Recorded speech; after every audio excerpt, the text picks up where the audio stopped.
Hi, welcome to touch connections. ഈ വരുന്ന May 25-ാം തീയതി റോട്ടറി ക്ലബിന്റെ പനമ്പള്ളി നഗറിൽ റോട്ടറി ക്ലബിൽ വെച്ചിട്ട് ഓൾ കേരള സീനിയേഴ്സ് മൊയ്ത്തായ് ചാമ്പ്യൻഷിപ്പ് നടക്കുന്നുണ്ട്. അപ്പൊ അതിൽ വടുതലയിൽ നിന്ന് 3 പേര് പങ്കെടുക്കുന്നുണ്ട്. അപ്പൊ അത് പഠിപ്പിച്ച ആ ഒരു മാസ്റ്ററായിട്ട് നമുക്ക് ചെറിയൊരു മീറ്റ് ചെയ്യാം. ഹായ്, ഞാൻ മിൽട്ടൺ ജോസഫ്. പേരെന്താണ്? Vishal. Head on kick boxing എഫ്സിയുടെ ഫൗണ്ടറാണ്. ഓക്കെ, ഇത് എവിടെയാണ് സ്ഥലം? ഇത് വടുതല പാലം, വടുതല ജെട്ടി റോഡിൽ അല്ലേ? ഓക്കെ, നിങ്ങളത് എത്ര വർഷമായി സ്റ്റാർട്ട് ചെയ്തിട്ട്? ശരിക്കും പറഞ്ഞാൽ 2015-ലാണ് ഞാൻ ബോക്സിംഗ് രംഗത്തേക്ക് വരുന്നത്. എൻ്റെ ഒരു ഫ്രണ്ട് വഴിയാണ് വരുന്നത്. അപ്പോൾ പുള്ളിക്കാരൻ ആദ്യത്തെ നാഷണലിൽ വാക്കോൻ അണ്ടറിലായിരുന്നു. നാഷണൽ വാക്കോ എന്ന് പറഞ്ഞാൽ വേൾഡ് അസോസിയേഷൻ ബോക്സിംഗ് ഓർഗനൈസേഷൻ. അതിന് അണ്ടറിലാണ് പുള്ളി ഫൈറ്റ് ചെയ്തത്. അത് കഴിഞ്ഞതിന് ശേഷമാണ് ഞാൻ പുള്ളിയായിട്ട് മീറ്റ് ചെയ്യുന്നത്. കാഷ്വൽ ടോക്കിനിടയിൽ ഇങ്ങനെ സംസാരിച്ച് ഞാൻ ഇങ്ങനെ കിക്ക് ബോക്സിംഗ് ഇറങ്ങുന്നുണ്ടാ, നീ താല്പര്യമുണ്ടെങ്കിൽ നീ ജോയിൻ ചെയ്യും, പോവാന്ന് വിചാരിച്ച് അങ്ങനെ പ്രാക്ടീസ് ചെയ്തു. 1 കൊല്ലത്തിനടുത്ത് വരെ പ്രാക്ടീസ് ചെയ്ത് വാക്കോയിൽ നിന്ന് പ്രാക്ടീസ് ചെയ്തു.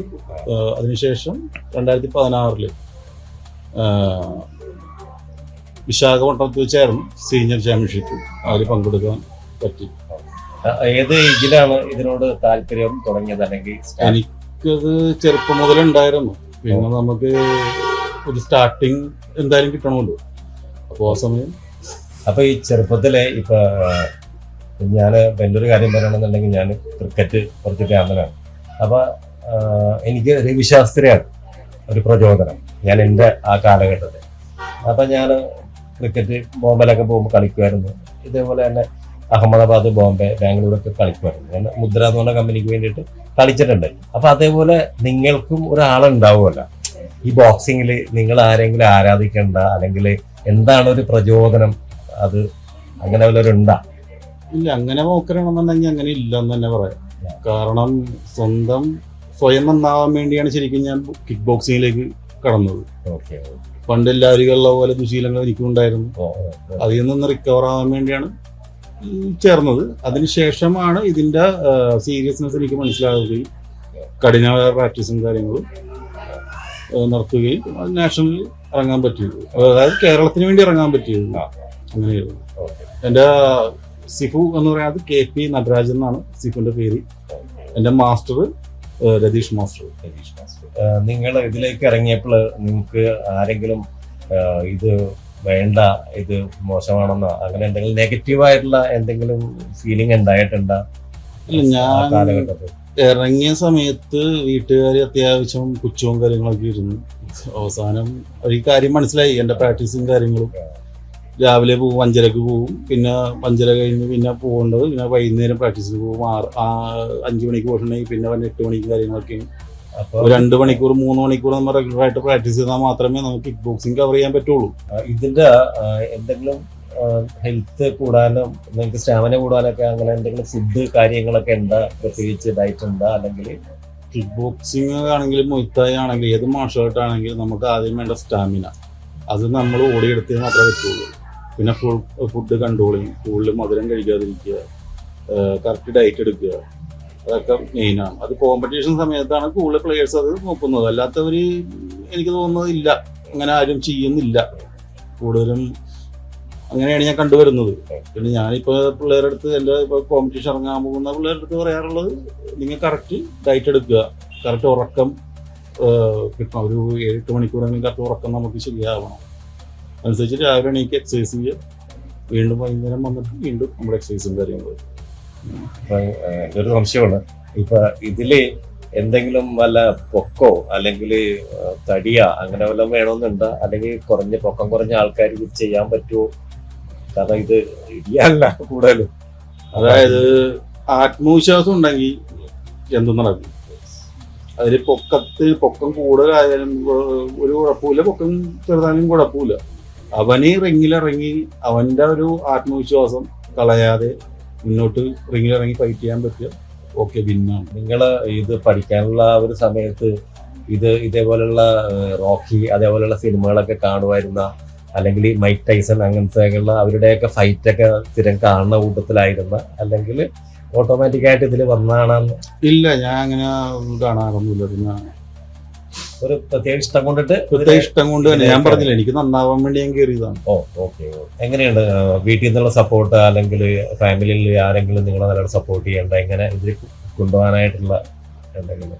ഇതിൽ ഏറ്റവും കൂടുതൽ സപ്പോർട്ട് ചെയ്യുന്ന 2 വ്യക്തികളാണ്. ഒന്ന് എൻ്റെ വൈഫ്, പിന്നെ എൻ്റെ സ്വന്തം ചേച്ചി. ഇവർ 2 പേരുമാണ് എനിക്ക് കൂടുതലായിട്ട് സപ്പോർട്ട് ചെയ്തിരിക്കുന്നത്. പിന്നെ അറിയാലോ, ഫാമിലിയും കാര്യങ്ങളായിട്ടൊക്കെ പോകണേണ്. അപ്പൊ പുറത്ത് പോയി നമുക്കൊരു സ്ഥാപനം തുടങ്ങിയിട്ടുണ്ടെങ്കിൽ എനിക്ക് ഫാമിലി ആയിട്ട് എനിക്ക് ശ്രദ്ധിക്കാൻ പറ്റില്ല. അതുകൊണ്ട് വീടിന്റെ പൊക്കത്ത് തന്നെ ചെറിയ എന്നെ കൊണ്ട് പറ്റുന്ന ഒരു രീതിയിൽ അപ്പൊ നിങ്ങളുടെ വീടിന്റെ പൊക്കത്താണ് വീടിന്റെ പൊക്കത്താണ് സ്ഥാപനം, ഒരു ചെറിയൊരു രീതിയിൽ. അപ്പൊ ഇത് എത്ര പേർക്ക് അവിടെ പ്രാക്ടീസ് ചെയ്യാനുള്ള സൗകര്യമുണ്ട്? ഒറ്റ ബാച്ചിൽ 15 പേര് 15 പേർക്ക് പ്രാക്ടീസ് ചെയ്യാം. അപ്പൊ അങ്ങനെ എത്ര സ്റ്റുഡൻസ് ഉണ്ട് ഇപ്പൊ എനിക്ക് 2 ബാച്ചായിട്ട് ഞാൻ കൊണ്ടുപോകുന്നു. ഓക്കെ. നേരത്തെ ഒരു ബാച്ചായിരുന്നു, ആൾക്കാർ കുറവായിരുന്നു, വളരെ കുറവായിരുന്നു, ഒരു 3-4 പേരുണ്ടായിരുന്നു. അതിനുശേഷം എന്റെ പെർഫോമൻസും പിന്നെ തമ്പുരാന്റെ അനുഗ്രഹവും കൊണ്ട് മുന്നോട്ട് പോകുന്നു. ഇപ്പൊ 2ാമത്തെ ബാച്ച് ഞാൻ തുടങ്ങി. 2ാമത്തെ ബാച്ചിൽ 10 പേരുടെ അടുത്തുണ്ട്. ഇത് എത്ര നാളോട് പഠിച്ചെടുക്കാൻ പറ്റും? മാർഷൽ ആർട്ട് എന്ന് പറഞ്ഞാൽ പഠിച്ചാൽ തീരില്ല. അങ്ങനെ പഠിച്ചാൽ തീരില്ല.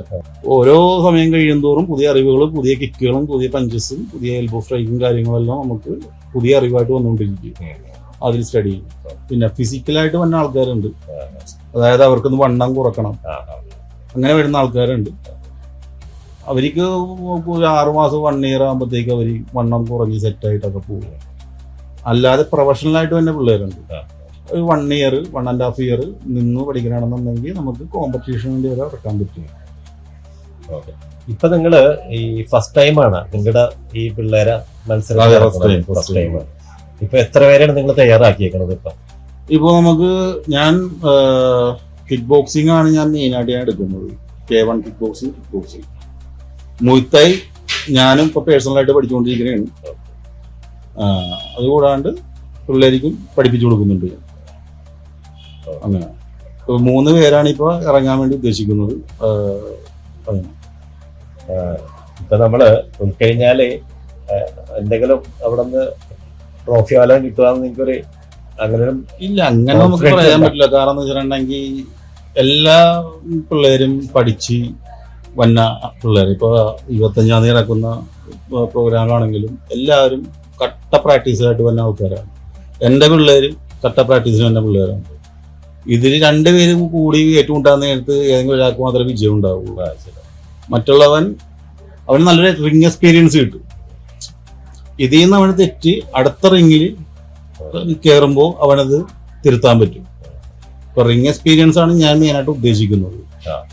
നമുക്കൊരു മത്സരത്തിൽ ജയിച്ചില്ലെങ്കിലും ഒരു എക്സ്പീരിയൻസ് എന്നുള്ള ഒരു സാധനം. ഓക്കെ, നല്ല കാര്യമാണ്. നിങ്ങളിത് പറഞ്ഞപ്പോഴാണ് ഞാനൊരു എൻ്റെ ആർട്ടിക്കലെവിടെയോ ഒരു സായിപ്പ് ഇങ്ങനെ ആ കുട്ടികളെ മത്സരിക്കാനും കാര്യങ്ങളൊക്കെ ആയിട്ട് ചെല്ലുമായിരുന്നു. അപ്പൊ ഒരു ദിവസം ഇങ്ങനെ ഒരു വലിയൊരു ടിന്നിൽ നിറയെ ചോക്ലേറ്റ് വെച്ചിട്ട് അവളെ വെച്ചിട്ട് പറഞ്ഞ്, നിങ്ങള് ഒരു സ്ഥലത്ത് നിർത്തിട്ട് പറഞ്ഞു, നിങ്ങൾ ആദ്യം ഓടി വന്ന് എടുക്കണ കുട്ടികൾക്ക് ഇത് ഫുൾ എടുക്കാന്ന് പറഞ്ഞു. അപ്പൊ ഇയാള് മറ്റേ റെഡി 1 സെറ്റ് അതൊക്കെ പറഞ്ഞിട്ട് ആരും ഓടിയില്ല. അപ്പൊ ഈ മിഠായി പാത്രത്തിന്റെ ചുറ്റും ഇവര് ഒന്നിച്ചാണ് ഓടിയെത്തിയത്. അപ്പൊ അതുകൊണ്ട് എന്താണ്, എല്ലാവരും ഫസ്റ്റായി. അപ്പൊ ഈ വെച്ച സായിപ്പ് കണ്ടുകളി പോയി, ഇതെന്ത് ഏർപ്പാടാണെന്നുള്ളതാണ്. അപ്പൊ അവര് എല്ലാവരും കൂടിയിട്ട് അത് ഷെയർ ചെയ്തെടുത്ത്.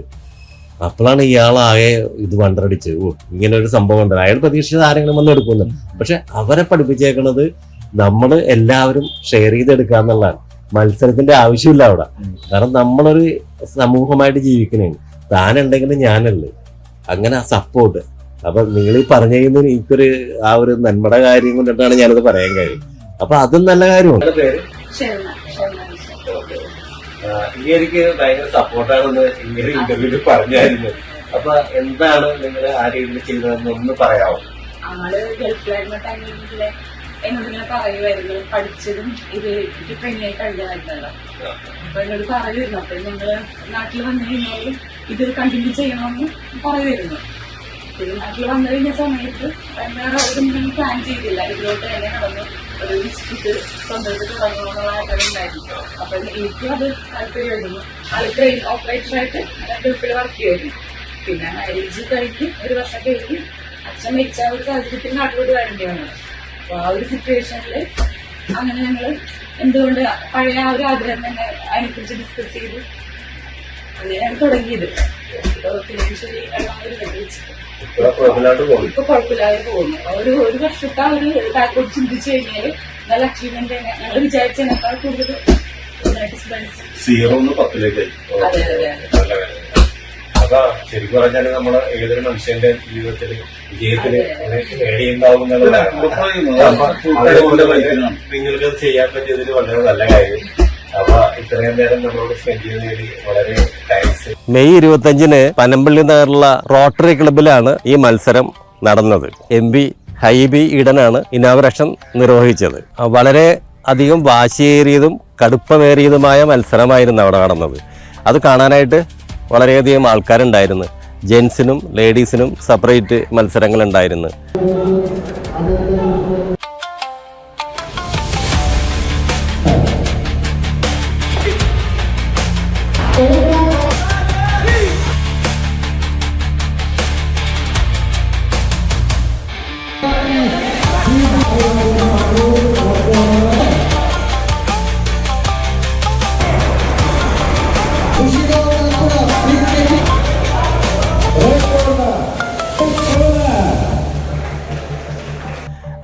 എന്തായാലും ഇവിടെ നിന്ന് 3 പേരാണ് ഇതിൽ പങ്കെടുത്തത്. അതിൽ 2 പേർക്ക് സിൽവർ കിട്ടിയെന്നുള്ളത് വടുതലക്കാരിക്ക് ഒരു അഹങ്കരിക്കാൻ പറ്റിയ ഒരു സംഭവമാണ്. ഈ വടുതലയെക്കുറിച്ച് പറയാനാണെങ്കിൽ കുറച്ചൊരു ചീത്തപ്പേരുള്ള ഒരു സ്ഥലമായിരുന്നു പണ്ട് കാലത്ത്. അതായത് എൻ്റെ കാരണന്മാരൊക്കെ പറഞ്ഞു കേട്ടിട്ടുണ്ട്.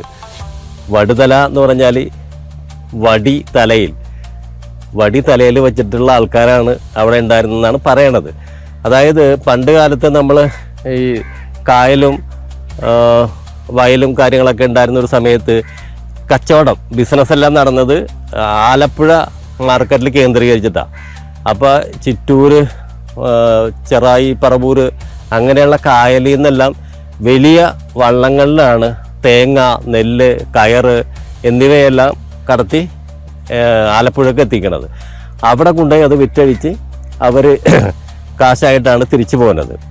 അപ്പം തിരിച്ചു പോരുമ്പോൾ അവർ കാളവണ്ടിയൊക്കെ പിടിച്ചിട്ടാണ് പോകുന്നത്. അപ്പോൾ വളരെ ലേറ്റായിട്ടൊക്കെ ആയിരിക്കും ഇവിടെ എത്തണത്. അപ്പോൾ ഇവിടെ എത്തുമ്പോൾ രാത്രി ആയിക്കഴിഞ്ഞാൽ വടുതലേന്ന് ചിറ്റൂർക്കൊരു പാലമുണ്ട്.